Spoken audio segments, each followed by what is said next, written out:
Reaction to the Supreme Court's decision to overturn Roe v. Wade has reflected the political divide in this country right now. For conservatives, enthusiasm for a decision that reflects deeply held beliefs. For liberals, a lot of anger and a lot of action in response to those losing those rights. All of this expressed at nearly a week of massive rallies all over the country.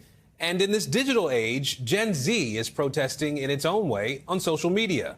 Doxxing, or posting private information for an online audience, has become a popular recipe for revenge, and some of the most popular targets right now are all on the highest court in the land. Our Steve Patterson takes a look at the trend. For generations, this was the sole unmistakable sound of action through outrage. My body, my choice! Thousands protesting the Supreme Court's bombshell decision to abolish Roe v. Wade. Last week, 5 justices supported the judgment, overturning the constitutional right to abortion access, upending 50 years of federal reproductive protections. But to many members of Gen Z, the new curators of our country's youth culture, this is really only half the battle. Y'all, apparently the credit card information got leaked of all of the Supreme Court justices, and Kavanaugh got his house vandalized. This video, like many others, racking up millions of views, reacting to the so-called doxing of those 5 Supreme Court justices. Our generation's just fighting.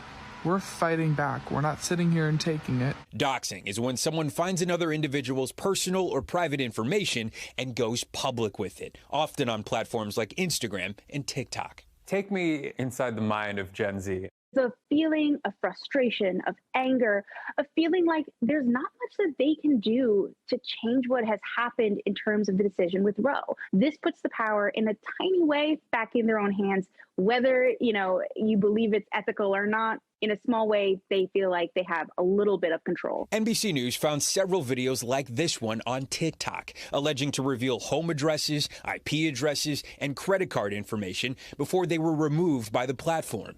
TikTok telling NBC News, "We strictly prohibit and will remove content that shares personally identifiable information." I just think it's ridiculous that they're able to overturn our rights like that. And I think that doxing will hopefully help spread more light onto this issue. But what some see as a protest can quickly turn into an abusive practice of harassment. Earlier this month, federal officials say conservative Supreme Court appointee Brett Kavanaugh was threatened outside of his home by a man who was armed and intended to kill the justice. It can be dangerous, and in some cases, it's been deadly. Digital rights experts say doxing treads a fine legal line depending on the activity. It has to be, when it's released with the intent and knowledge that it'd be used to threaten, intimidate, or facilitate the commission of a crime, then regardless of whether it was public information or not, it becomes a federal crime. For now, as more reaction videos surface, there's no sign that the doxing trend will end anytime soon. Ethical or not, the practice cemented as a call to action for the digital age. Steve Patterson joins us now. Steve, I wonder, is there a thought that this has the potential to lead to Gen Zers making a stronger move toward the ballot box?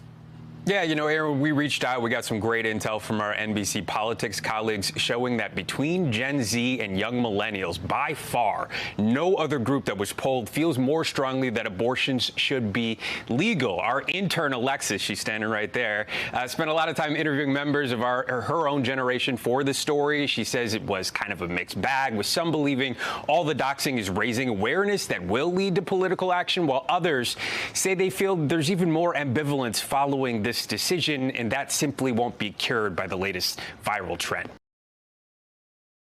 Thanks for watching our YouTube channel. Follow today's top stories and breaking news by downloading the NBC News app.